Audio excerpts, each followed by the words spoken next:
혹시 과학이라고 하면 어떤 이미지가 떠오르시나요? 아마 많은 분들이 혼자 골방에 틀어박혀서 무언가에 몰두하는 천재 과학자를 생각하실 거예요. 하지만 사실 그 시대는 이제 끝났습니다. 오늘날의 과학은 국경과 학문의 경계를 넘어서 거대한 협력의 네트워크 속에서 이루어지고 있거든요. 이 거대한 변화가 우리 인류의 미래를 어떻게 바꾸고 있는지 지금부터 한번 제대로 파헤쳐보죠.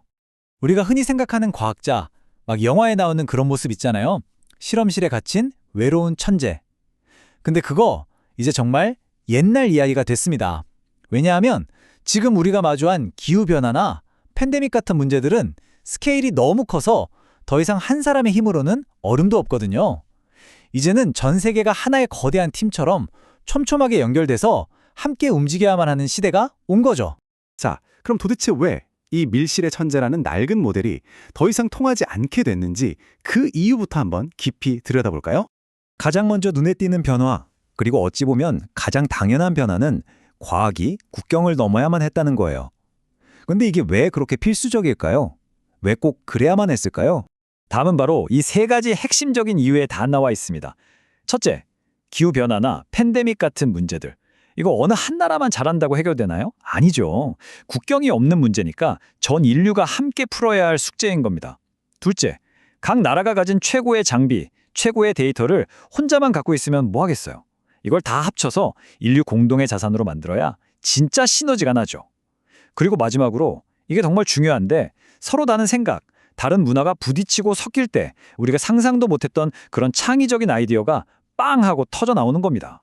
바로 이런 전 지구적인 협력의 필요성에서 탄생한 개념이 있습니다. 이걸 우리는 메가 사이언스라고 부릅니다. 가장 대표적인 예가 바로 기후변화 문제예요. 이건 뭐 스케일이 너무 커서 한 나라가 해결할 수 있는 수준이 아니잖아요? 그래서 만들어진 게 바로 IPCC, 기후변화에 관한 정부 간 협의체입니다. 이게 뭐냐면 전 세계 수천 명의 과학자들이 모여서 대기과학, 해양학, 심지어 경제학 데이터까지 싹 다 모아서 지금 인류가 처한 상황은 이렇습니다 하고 단 하나의 통일된 과학적 목소리를 내주는 거예요. 정말 엄청나죠? 사실 이 협력의 힘 우리 모두가 얼마 전에 직접 목격했잖아요. 바로 코로나 팬데믹 때요. 바이러스의 유전자 정보가 정말 순식간에 전 세계로 쫙 퍼졌고 이걸 바탕으로 미국하고 독일이 힘을 합쳐서 mRNA 백신이라는 걸 만들어냈죠. 그리고 여러 나라에서 동시에 임상시험을 진행했고요. 이 모든 과정이 물 흐르듯 착착 진행됐기 때문에 정말 기록적인 시간 안에 우리 모두를 구할 백신이 나올 수 있었던 겁니다. 이런 메가 사이언스는 인류의 가장 위대한 탐험들도 가능하게 만들었습니다. 여기 보이는 CERN, 유럽입자분리연구소, 무려 100개가 넘는 나라가 힘을 합쳐서 우주의 비밀을 파헤치고 있잖아요. 그리고 더 놀라운 건 국제우주정거장 ISS예요. 지구에서는 서로 으르렁대는 나라들도 저 우주에서는 과학이라는 단 하나의 목표 아래 함께 연구하고 있다는 거 정말 대단하지 않나요? 인간 게놈 프로젝트는 이런 패러다임 변화를 아주 극적으로 보여준 사건이었죠. 원래대로라면 여러 나라가 우리가 먼저 인간 유전자 지도 완성할 거야 하면서 막 경쟁을 했겠죠? 그런데 그렇게 안 했어요. 오히려 모든 데이터를 전 세계에 공개해버렸습니다. 그 결과가 어땠을까요? 지금 우리가 아는 거의 모든 생명과학 연구의 튼튼한 기초가 바로 이때 만들어진 겁니다. 경쟁이 아니라 공유가 만들어낸 위대한 유산이죠.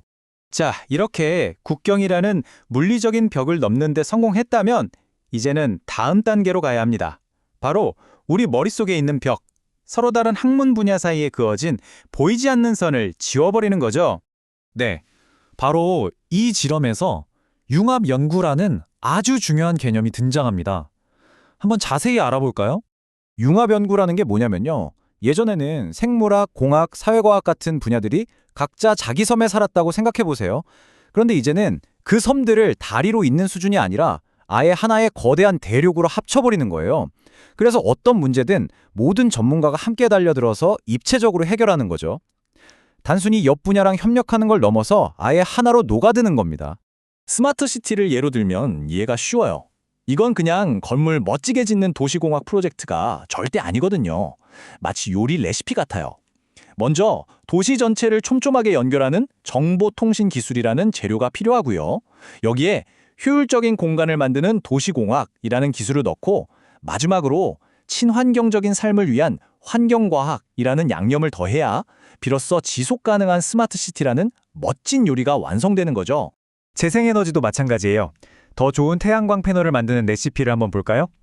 첫 번째 재료는 빛을 에너지로 바꾸는 신소재를 만드는 재료 과학이고요. 여기에 효율을 극대화시키는 화학을 더하고 만들어진 전기를 잘 저장하고 관리하는 전자공학 기술까지 이 세 가지가 완벽하게 어우러져야만 우리가 원하는 혁신적인 에너지 기술이 탄생하는 겁니다. 어느 하나만으로는 절대 안 돼요. 물론 이렇게 국경도 넘고 학문도 넘나드는 새로운 방식이 마냥 장밋빛이기만 하는 건 아닙니다. 당연히 해결해야 할 아주 현실적인 문제들도 있겠죠. 생각해보세요. 나라마다 정치적인 상황이 다른데 이게 과학 연구에 영향을 줄 수도 있겠죠. 또 같이 연구해서 나온 데이터, 이거 누구 거라고 해야 할까요? 소유권 다툼이 생길 수도 있고요. 우리가 개발한 핵심 기술이 다른 나라로 새어나갈까 봐 걱정하는 목소리도 나옵니다. 심지어 연구윤리에 대한 기준도 나라마다 조금씩 달라요. 이런 복잡한 문제들을 해결하려면 결국 서로 투명하게 공개하고 우리는 한 팀이다라는 절대적인 신뢰를 쌓는 것 말고는 답이 없습니다. 그렇다면 이 새로운 과학의 시대를 성공적으로 열어가기 위해서 우리에겐 어떤 것들이 필요할까요? 그 길을 한번 찾아보겠습니다. 성공을 위해서는 크게 세 가지 조건이 필요합니다. 첫째, 전 세계 연구자들이 언제, 어디서든 자유롭게 소통할 수 있는 튼튼한 글로벌 네트워크가 있어야 하고요. 둘째, 이런 거대 프로젝트는 돈이 정말 많이 들거든요. 정부와 민간이 단기적인 성과에 연연하지 않고 길게 보고 꾸준히 투자해주는 전략적 지원이 필수적입니다. 그리고 마지막으로 어쩌면 가장 중요한 건데요. 서로 다른 문화적 배경을 이해하고 존중하면서 소통하는 능력, 바로 문화적 이해입니다. 자, 이 표를 보시면 지금까지 우리가 이야기한 모든 내용이 한눈에 싹 정리됩니다. 한번 보세요. 과거의 과학은 국경 안에서 자기 분야 안에서 다른 나라를 이기기 위한 경쟁을 했어요. 모든 걸 비밀로 하고 개인의 성과가 중요했죠. 하지만 미래의 과학은 정반대입니다. 전 지구적으로 자원을 공유하고 모든 학문의 벽을 허물고 우리 모두의 위기를 함께 극복하기 위해 움직이죠.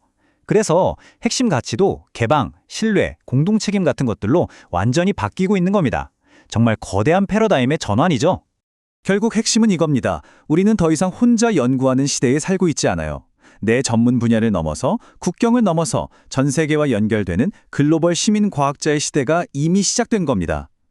바로 이런 연결과 융합이 통해서만 과학은 인류가 직면한 거대한 문제들을 해결하는 가장 강력한 희망이 될 수 있습니다. 그리고 이 위대한 변화의 중심에 바로 우리 모두가 서 있는 거고요.